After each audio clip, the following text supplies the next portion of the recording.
For over 50 years, we were told one thing about cholesterol: avoid it at all costs. Eggs, dangerous; butter, a heart attack on a plate. But what if I told you that was all based on shaky science? And what if the real danger isn't cholesterol itself, but how little we truly understand it? In 1968, the American Heart Association made headlines. Their recommendation was clear: limit your intake of eggs and dietary cholesterol. Millions followed their advice. Breakfast menus changed, grocery store shelves shifted. But decades later, scientists started asking tough questions. And the answers? They were surprising, maybe even shocking. This video isn't about fear, it's about facts. We're going to explore how cholesterol actually works, what influences it the most, and why you might want to rethink everything you thought you knew about dietary fat, heart disease, and your own health. Let's go back to where this all started. The year is 1968. Across the United States, heart disease is the leading cause of death. Hospitals are overwhelmed, doctors are scrambling for answers, and families are suddenly confronting a new medical crisis. Clogged arteries, heart attacks, and strokes all on the rise. Scientists and health authorities needed an explanation, something they could point to, something they could control. And one suspect quickly emerged: cholesterol. At the time, the logic seemed compelling. Autopsies of people who had died from heart disease revealed fatty blockages in their arteries, deposits filled with cholesterol. Researchers made a connection. If there's cholesterol in the arteries and we eat cholesterol in food, surely the two must be related. Enter the egg.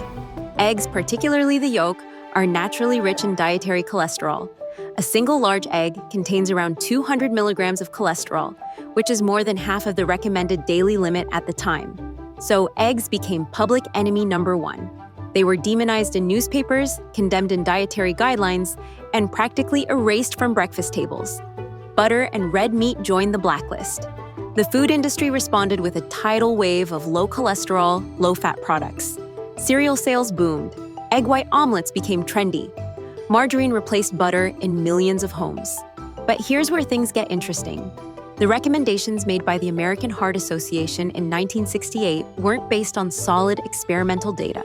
There were no large-scale, long-term clinical trials proving that dietary cholesterol directly caused heart disease. What they had were observational studies that could show a correlation but not causation. People who ate more cholesterol-rich foods seemed to have more heart disease.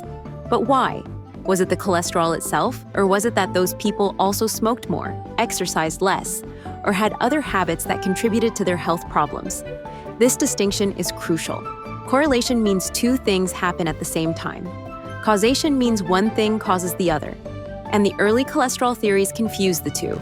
Eggs were high in cholesterol, heart disease was linked to cholesterol, so people assumed eggs must be dangerous. But as later research would show, what you eat isn't always directly reflected in your blood chemistry. Despite the shaky foundation, the cholesterol scare caught fire.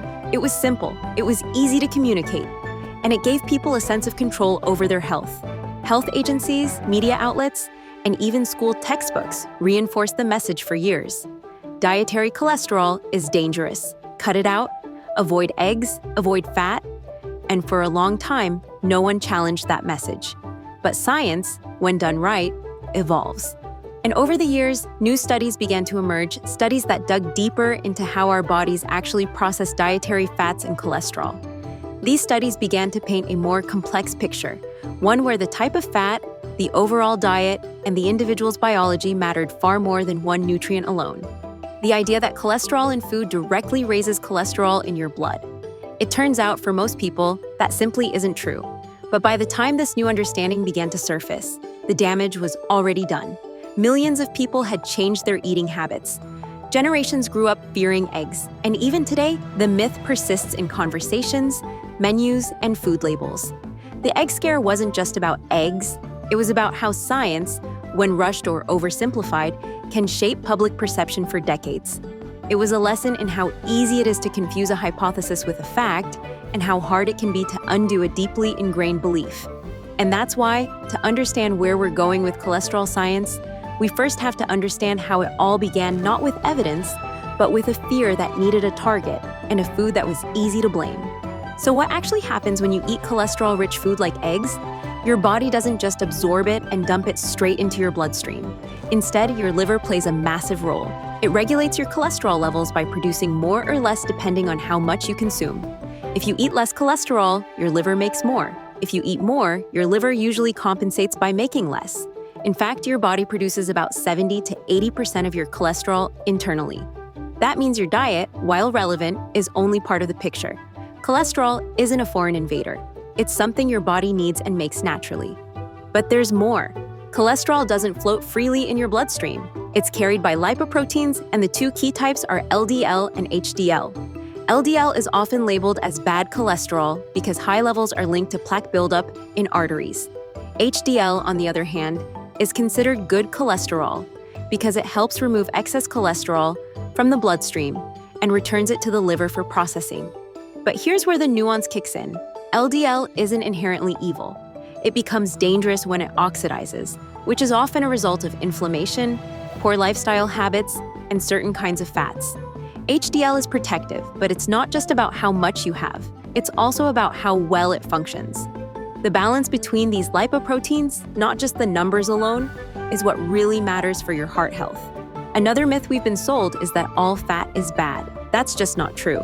Saturated fats and trans fats affect the body very differently from unsaturated fats. Saturated fats, which are found in red meats and butter, can raise LDL levels, but their impact varies significantly between individuals. Trans fats, often found in processed foods, are far more damaging. They raise LDL and lower HDL, creating a double hit against heart health.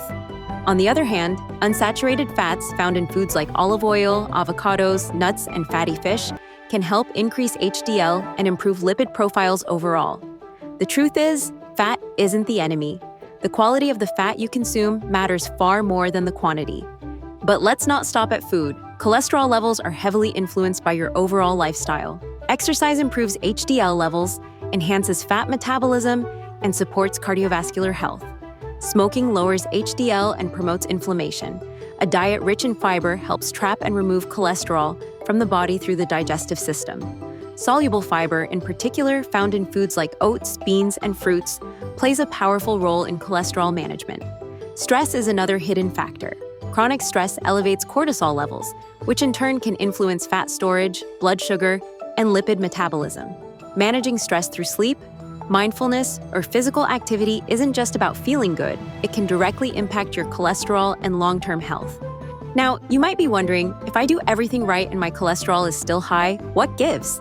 The answer might lie in your genes. Genetic conditions like familial hypercholesterolemia affect how your body handles LDL cholesterol. Some people naturally produce more cholesterol or have less efficient LDL receptors in the liver, making it harder for them to clear cholesterol from the blood. In these cases, diet and lifestyle changes can help, but they may not be enough on their own. Personalized strategies and sometimes medication are necessary. One-size-fits-all advice simply doesn't cut it anymore. Speaking of medication, statins are one of the most prescribed drugs for lowering cholesterol.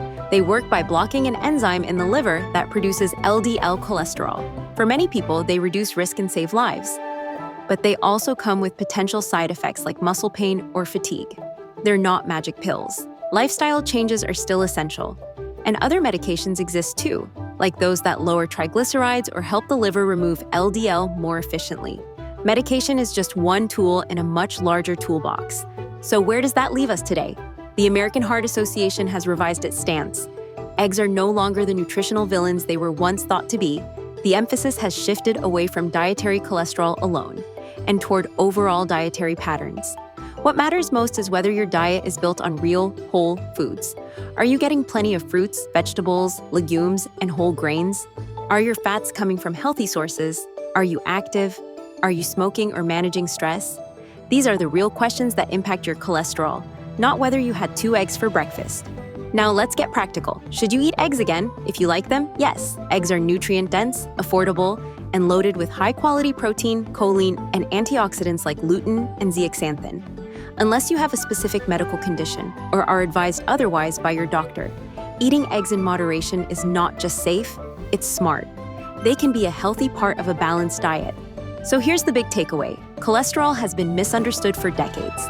And that misunderstanding led to a culture of fear, where people avoided nutrient-rich foods in favor of processed, low-fat alternatives that often had more sugar and additives. That era should be behind us. Science has moved on. We now know your body creates cholesterol, regulates it, and needs it. We know not all cholesterol is the same. We know balance matters. And we know lifestyle factors, diet, exercise, stress, and sleep play an enormous role. So the next time someone says cholesterol is bad, ask them which kind, in what context, and for whom? Because the truth is more complex and more empowering than the outdated headlines ever let on. If this video helped clear up some confusion about cholesterol, hit the like button. It helps a lot. Got questions or want to share your experience? Drop them in the comments. And if you want more science-backed content that helps you understand your health better, don't forget to subscribe. Thanks for watching, and I'll see you in the next one.